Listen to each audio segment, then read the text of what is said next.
All right. My name is Colin Vidros. I'm sitting down with James Stanfield, coordinator of ESPN Productions at Northwestern State. How are we doing today? I'm doing good. I'm doing pretty good.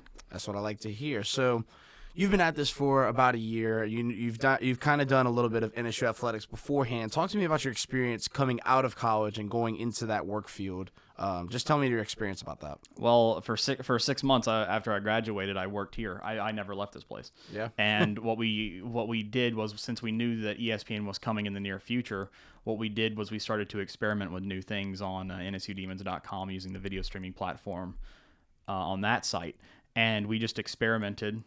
Since we had the ability to do so, we had David Antilli, the manager and executive director of NSU TV, helping me out with that. And we're just playing around with stuff, and we have done ESPN plus level production work on our own video streaming platform. So what we've played around a lot, and we got it to the point that we're happy with. So whenever we transitioned to ESPN Plus, it was just scale, going to a different platform and doing the same thing that we know that we have been doing, just on another platform. So I'd imagine the kind of transition going from, the traditional streaming service that y'all would use, going into ESPN, going into a higher platform. What did that transition feel like? Was it easy? Was it difficult? Tell me your experience on that. Well, it wasn't really that difficult per se. It was more tedious than anything like that, because Sure. we spent a lot of time going from a very small all-in-one production system to a big, a decent-sized production trailer with 5 different parts in it. So we took something that 1 or 2 people could do, and now we have to have at least 3 people inside of the production trailer doing just production work for an event. So it's not difficult. It's just scale.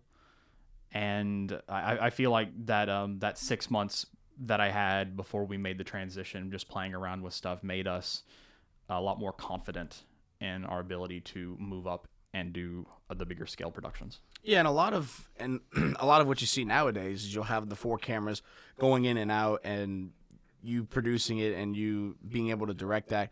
Did it feel like for you, when you got to this ESPN thing, did it feel like there was going to be some bumps that you weren't going to be able to handle? What did you think about that? I'm going to sound very cocky here. No, because as soon I'm a learner by doing.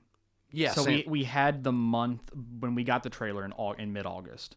We had the month before we did our first production to play around with that, and by the graciousness of our athletic administration, I got to go around and see other schools do their production. And I'm not going to name any names, but I will just say that within 5 minutes of watching one school do their production, I pretty much learned everything that I needed to do. Dang. and I don't like tooting my own horn or anything like that, but I saw a lot of things that other schools were doing even before that. The story that my boss, Davey Antilli, likes to tell is that I'm sitting there directing in the baseball broadcast for nsudemons.com, and he's sitting there right next to me, and he's watching other schools that have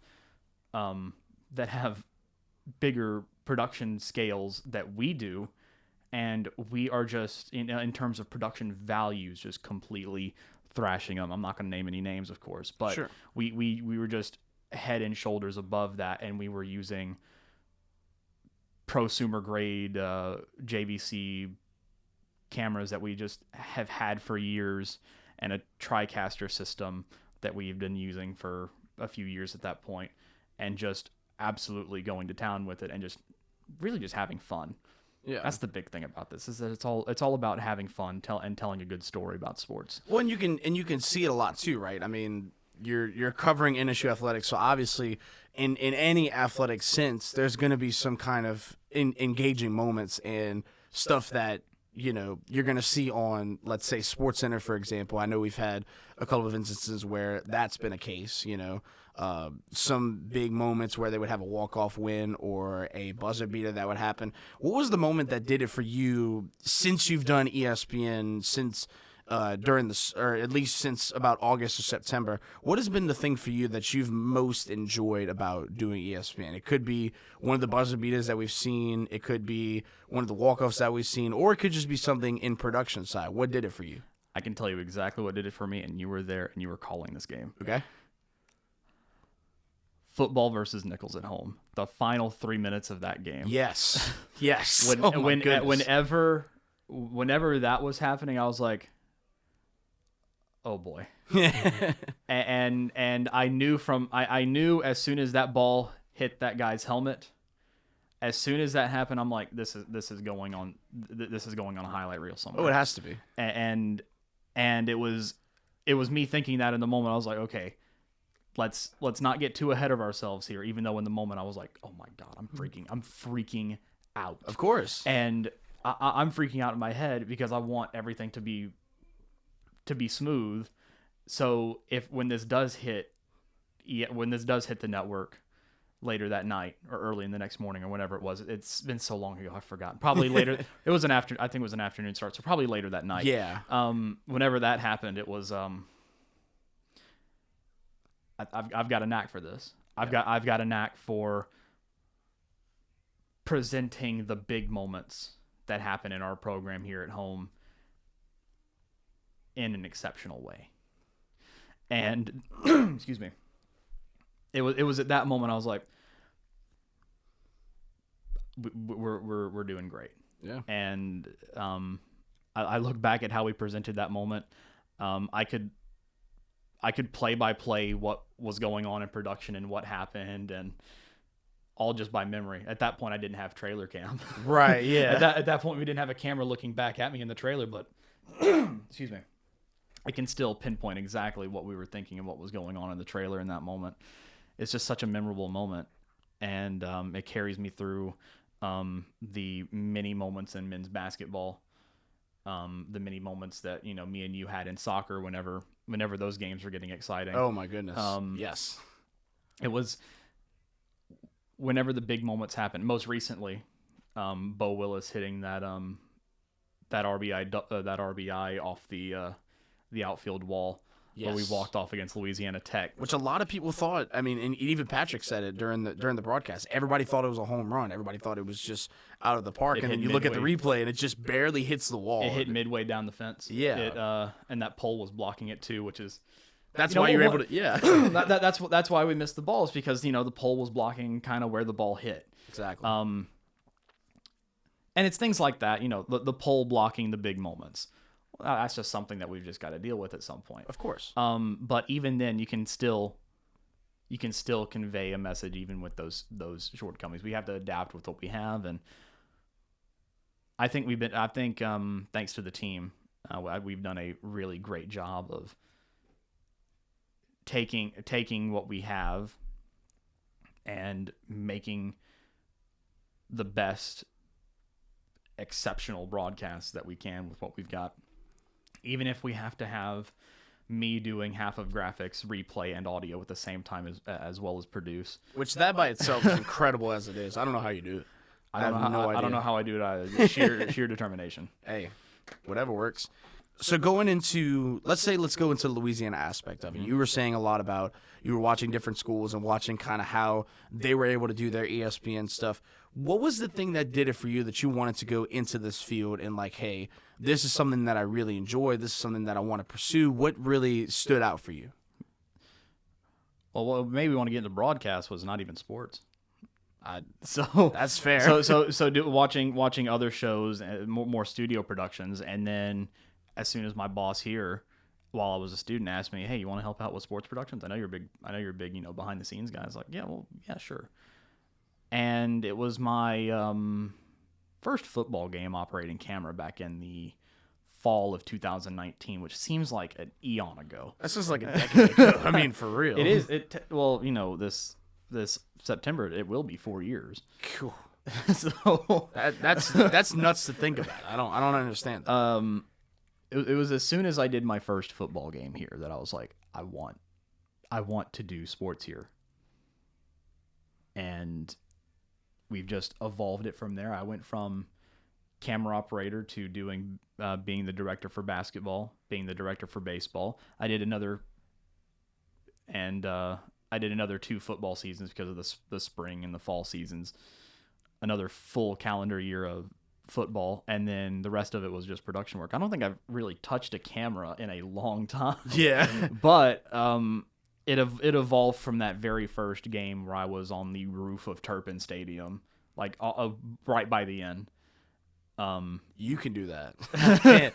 No, I just can't. There's a rail that goes up to my that goes up to my knee. I don't care. I don't care what it is. I'll look at it once and just try to go all the way down if I can.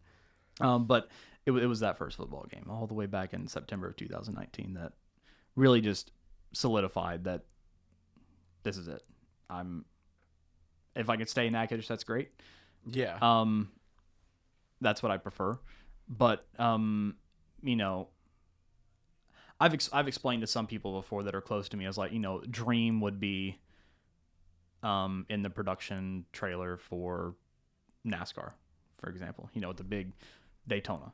Yes. Doing some directing or producing or even just switching for the Daytona 500 or the Spring Talladega race. Those big track, big show events. That would be a dream of mine. It'd be in a really bad spot. Yeah. Because who's gonna watch NASCAR? You'd be surprised at the audience too. It's by Fox. Daytona you'll get a lot. Oh, of course, but it's not even that. It's just watching the broadcast. Oh my gosh. Yes.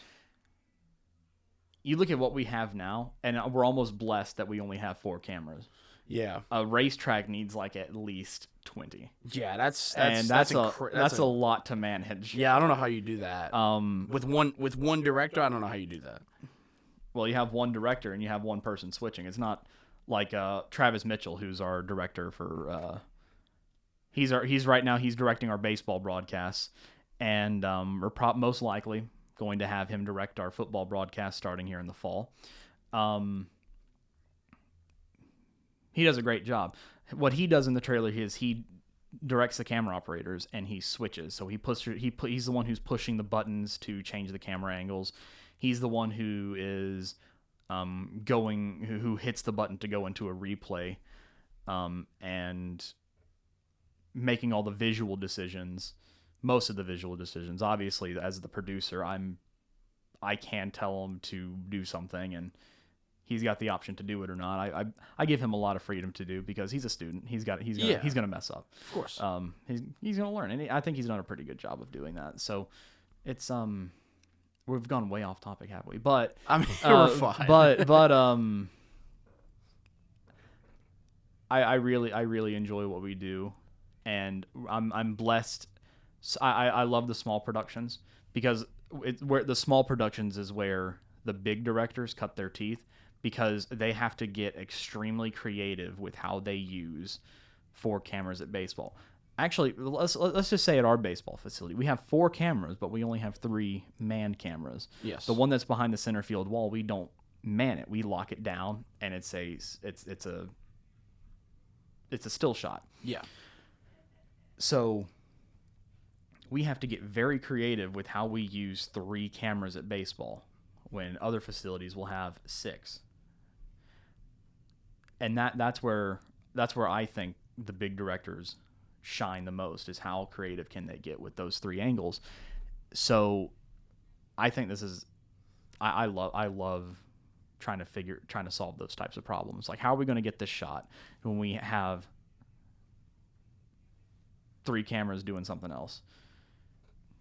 We make it work, and credit where it's due. Travis Mitchell does a great job. Yes. He has excelled.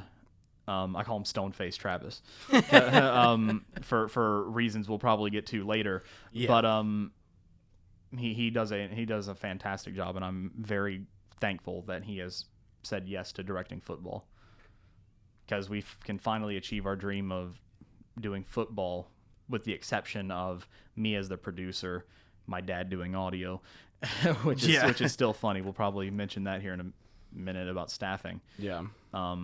And Patrick and Gary doing the commentary. If Gary's coming back on, that's not confirmed. I don't know. I know nothing. Well, it was cool to see him last year. Oh, it was like that was awesome. It was very cool. But mostly student run. All the camera operators are students. The director, graphics, replay is done by students. What you're seeing now, I'm the only full-time person on staff, and Davey, but he's out and about sometimes. Right. He works his butt off, so he deserves a day off. Couple days, honestly. So if you are to tune in Friday for baseball, which I don't know when this is coming out, but Friday, that would be April 21st. First, yeah. And watch that broadcast. You will see me as the producer and everybody else as a student. And I'll probably most likely be doing my dad will also be doing audio, but that's my dad. Yeah. Right. He's not a student, but he is at heart. So all student run. Yeah. But and also whoever's doing talent that day, which I think is probably going to be Jason. Yeah. During this, but also on the 21st, you and Jordan Johnson, who's our normal replay operator, will also be making their solo duo. Patrick's going to be there, maybe listening, but not in the booth or whatever. Making sure you're all going all crazy and stuff like that with the foul ball jokes and the fog machine jokes where I'm dropping fog machines on my foot. We may end up doing a couple of those. I don't know. I have to. When did this turn into the interviewer getting interviewed? Look, we're just here.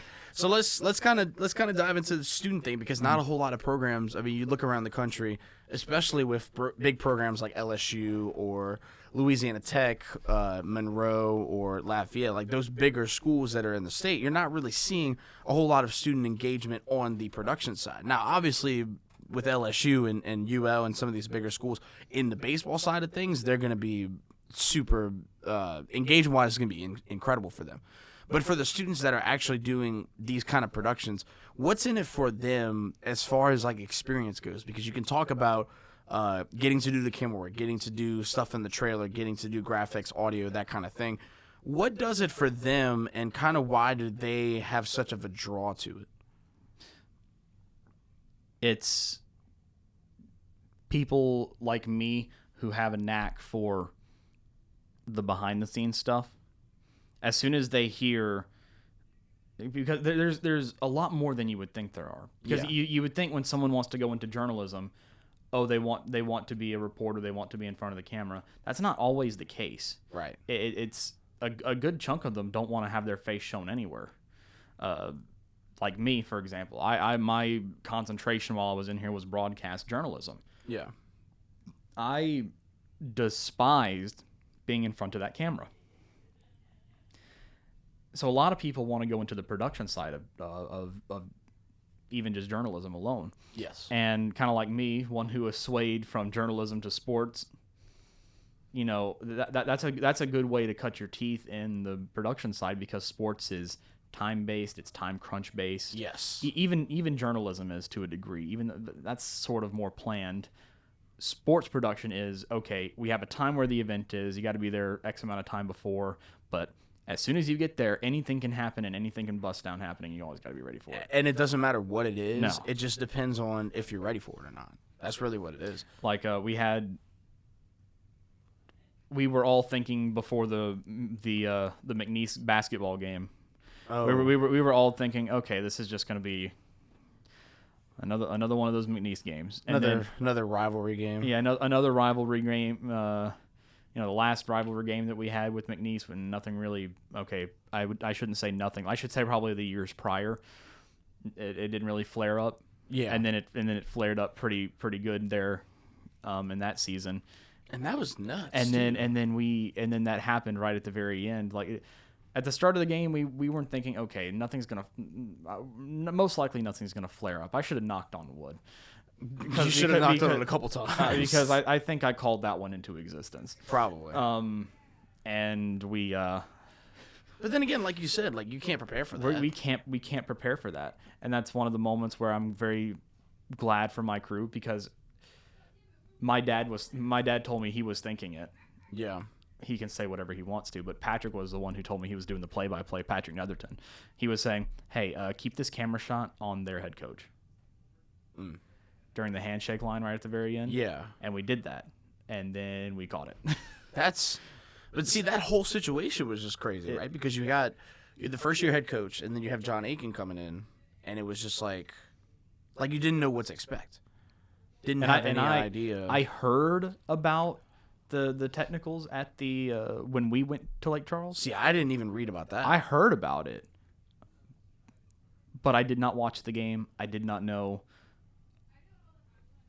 the how bad it was. Yeah, you didn't know the extent of it, or how much it was going to be effective. And I think that's one of my flaws, is that if you get to know me very well, like you have, you know that I am not a sports person.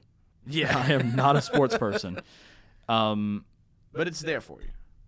And you know, I think that actually benefits me as a producer, because if I'm a first time watcher, we produce every game start to finish, hoping to strike that balance between giving enough info for a first time watcher and enough info to satisfy the diehards. Yes. And I think that having that aspect on it as a producer helps me and helps the viewer, because we don't know who's watching.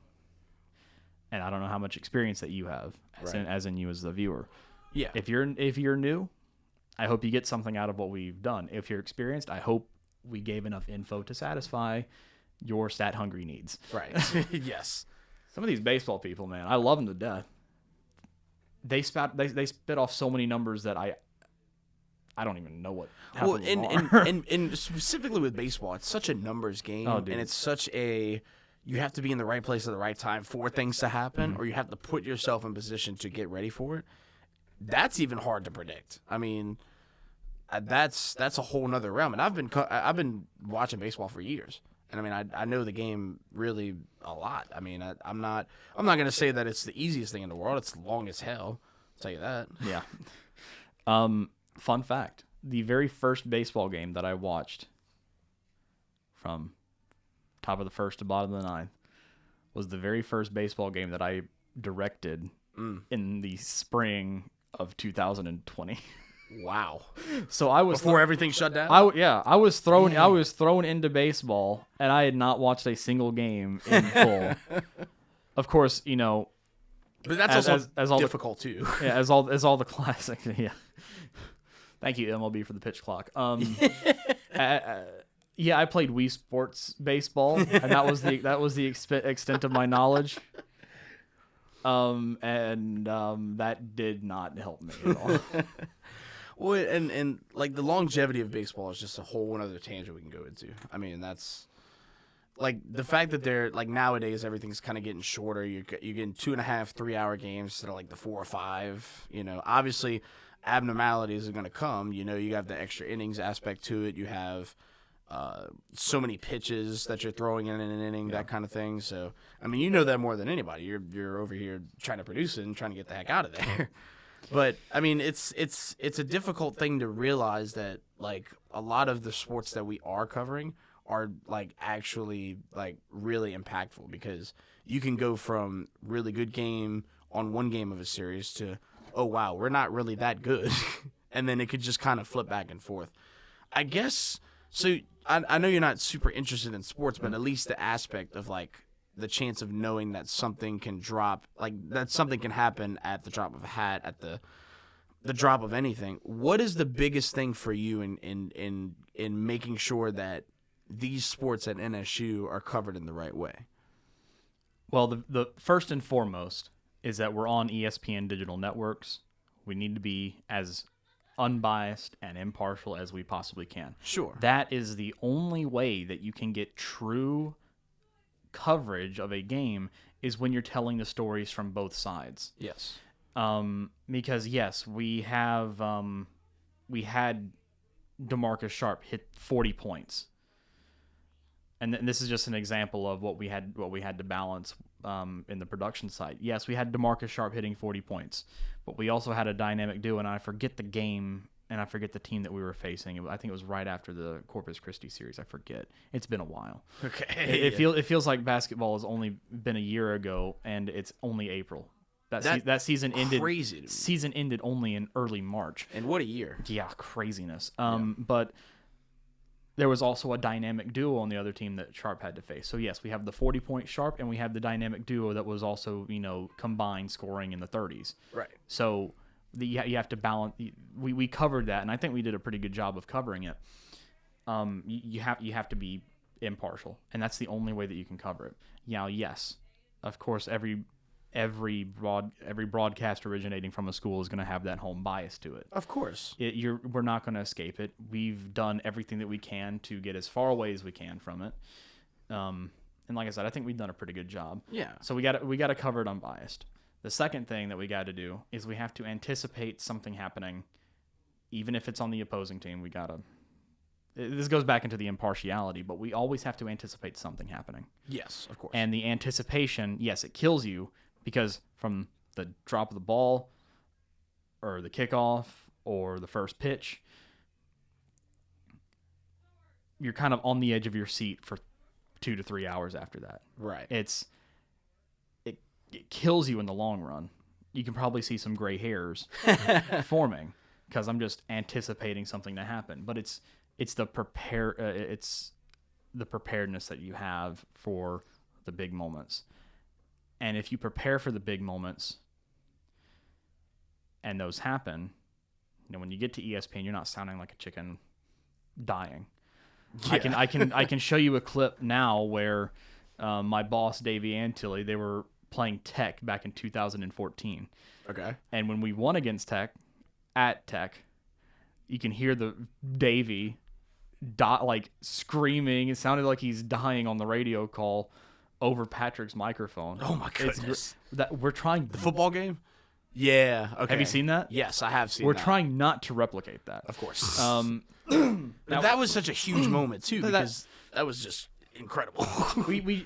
we just have to make sure that we embrace the moment. That's the biggest thing that our producers at ESPN tell us, is that when something like that happens, you don't need to talk over it.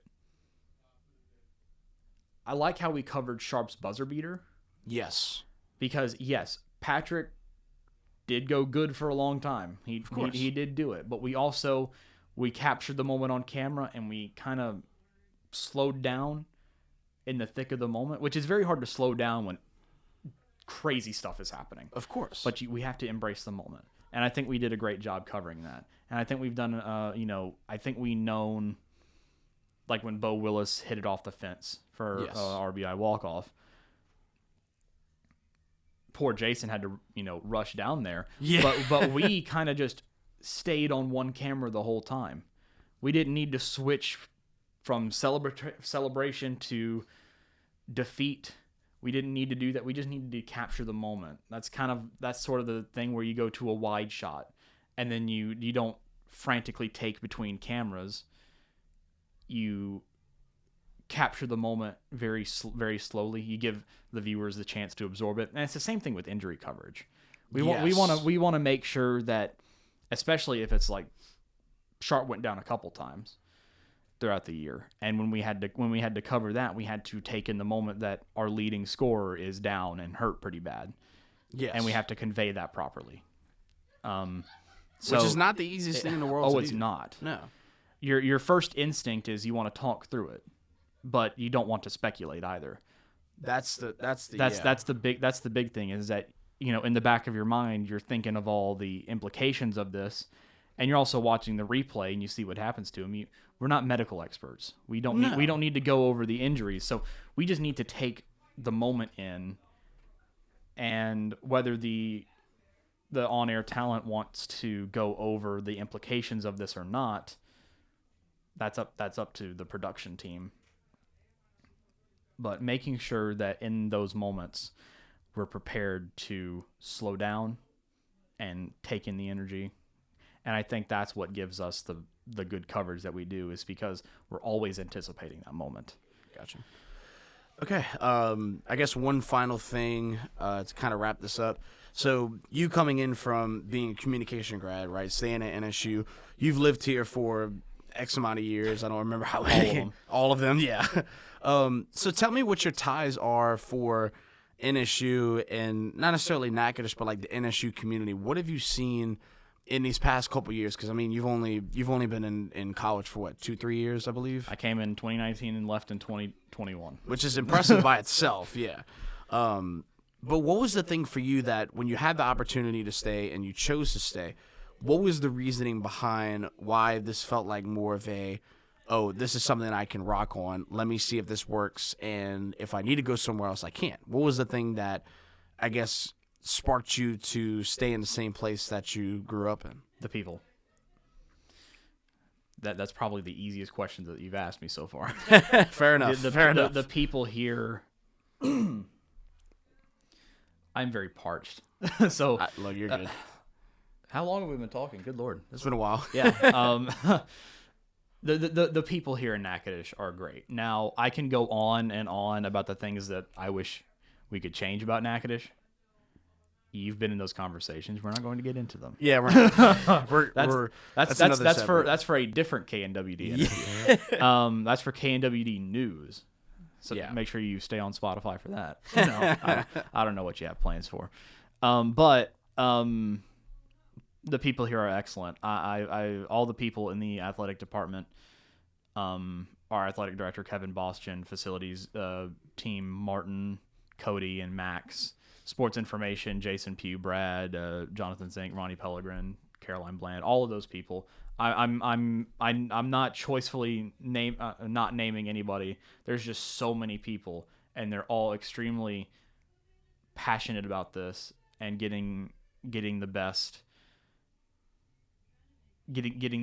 package that we can deliver to ESPN as a both a recruitment thing and like if you come to Northwestern, beautiful things can happen, like moments that we've had happen, and they're all amazing. The people here in the academic side are amazing. You know, you've got David Antilli, who does more sports than he does, and then it feels like the man is everywhere. I mean, and we've also got our great student media, and I'm not doing this to tickle your fancy or anything like that, but you've got you. Thank you. And I'm going to be crucified for forgetting the names of all the other leads of the other student media. It's just I'm bad with names sometimes. You got your Current Sauce, you got your Argus, you got your Potpourri. All student media is great. They're doing such a great job keeping the ship afloat. Yes, keeping the long traditions going. And that's not easy too. No, it's really not. So I mean, we started ESPN on September 20th, 2022. That's a lot of twos. Like I said, numbers game. That's it. So we started that then, and yes, we've had our bumps, and we haven't even finished our first full athletic year yet. We've had a lot of ups and downs. Yeah. Lots of good moments, lots of bad moments, lots of I took to the wrong camera and got a shot of the grass for 15 seconds. Nobody notices these things. It's mainly me. I'm probably also exaggerating on the 15 seconds too. I mean, it might be 15. It might be like 5 seconds. That kind of time feels forever. It might be 15 frames. Who knows? Right. Which is a quarter of a second if you want to do some math there. But it's the people here are amazing. Our production crew is amazing. I got to give a shout out to Travis Mitchell, our director again. Davey Antilli as always. Jordan Johnson, who is doing the direction for softball, and who's also going to be doing calling the first few innings of a softball game with you here up in the next coming days, and have fun with that. Thank you. That's all I can say, because I'm going to be across the road. I won't be able to listen to it unless some weird thing happens with the weather. But right, it's just the people here are excellent. Also, China Brown does our graphics for baseball, and she does an excellent job. Also, my dad. Yes. My dad does audio, and while I've set it up to where all he has to do is hit 3 buttons, they're very important 3 buttons. That's what matters, right? Because we don't want our announcers talking over a commercial. No. So you got to make sure that button hits. And the reason why I bring him up last is, he used to be here in KNWD when he was a student. Oh wow. And he did radio in Natchitoches for a while. So it's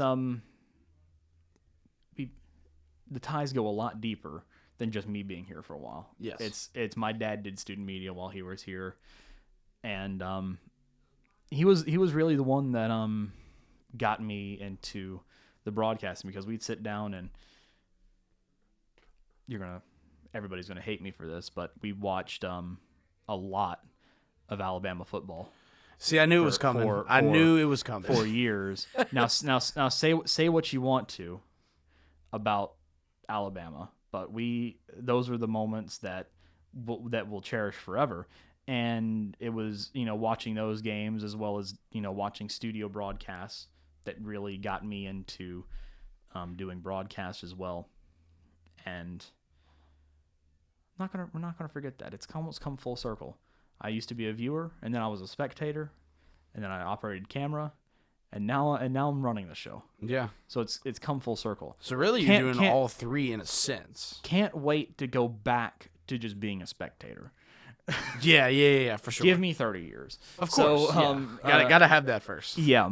But I really enjoy what I do, and I really enjoy the people, and that's what keeps me going. Is that the people? Because if you don't have a good crew, you don't have a good broadcast, because you can't. It's like it's a team sport. Right. The production aspect has just a unique team aspect as sports do. That's what a lot of people don't understand. And I'll use an example of this, and maybe some people who do volunteer work on the side will understand this, especially at churches. But whenever something goes wrong at a church, the very first thing that people do is they look back. Yes.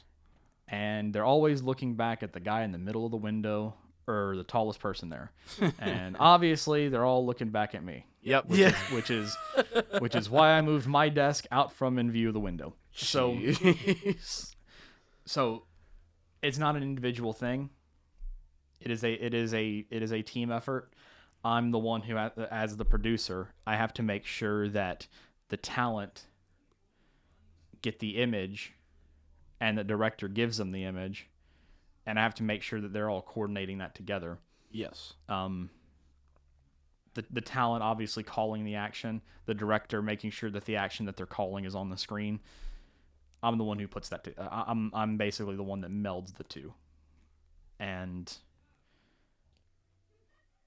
it's hard sometimes. But of course, But if you've got a great crew who have taken a lot of the load off of your shoulder, then that you've got a recipe for success. Everybody, I've had a few people say, "You're doing such a great job." Who is me? That's my response to that, is like, who are you talking you as a blanket term, or are you talking you as in you're talking to me personally? Right. It's not just me. And just gotta say, and if they're listening to this, thank you for doing an amazing job. We're almost at the end of this, and yeah, I know you'll probably want to get some sleep that you've lost out on, but I hope y'all stick around, because I'll miss you when you're gone, because they're students.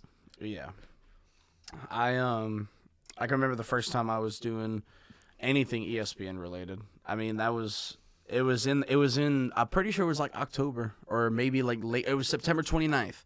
That's what it was the first time I got on ESPN and started doing some stuff with that. And I can just say from having that experience and seeing how much it's affected people, not just on the camera side or on the production side, but just from the people that I've seen that have watched it, the people that's constantly are asking about like how much it means to them and how much this kind of program puts so much effort into it. It's an incredible thing to look at, and I think it's going to be great from years to come, and I think it's going to be something that people are going to want to tell their kids about. Like, I was able to do this because of this opportunity. And so looking at that, like, I feel proud to be part of this program and part of something that not everybody's going to be able to do every day. I mean, and there's only a small percentage of people that actually go to school, especially nowadays with the COVID, and just having that opportunity speaks a lot of volumes to different people. James, thank you so much for joining us today, and we'll see you next time. Thank you for having me.